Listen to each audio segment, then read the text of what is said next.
When I was in the first grade, I told my mom that a boy had been picking on me, putting his hands on me, pulling pigtails. and she replied, "Oh, honey, "That just means he likes you." he didn't actually hit you." And if he did, he didn't mean to. And from that moment on, I measured love by how badly it hurt.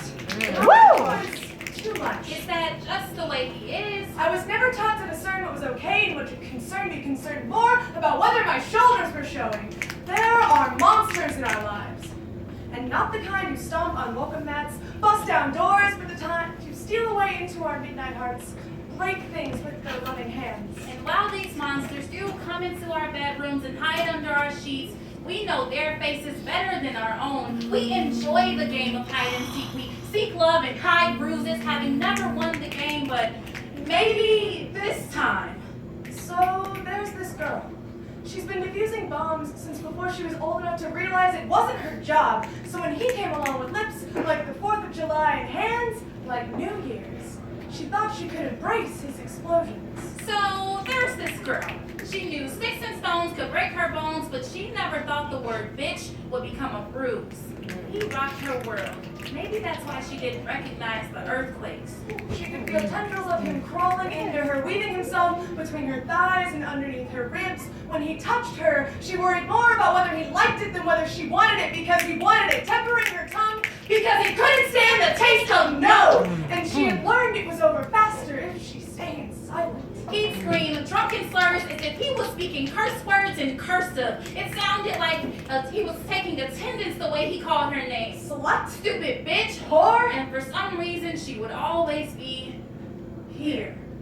Because he told her he only got so angry because he loved her so much.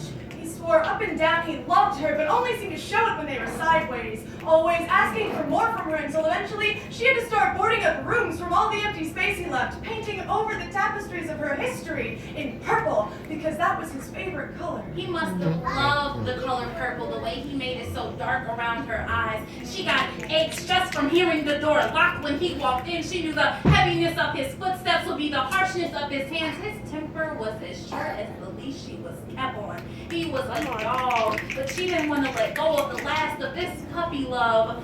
It took her 3 years to realize being afraid isn't normal. You shouldn't want to tear out chunks of your own skin because you don't want the scars to look the same as when he left them there. You shouldn't have to wonder if you only deserve lust over love. You shouldn't have to choose between a broken heart or a broken jaw. You shouldn't have to give your body forcibly, but lovingly. Love looks like taking silence as a sign of protest instead of a surrender. Love looks like hands used for holding instead of hitting. Love looks like respect. Expect nothing else. If he won't listen, leave him. If he doesn't care, Leave him. If he puts his hands on you, leave him. and don't look back.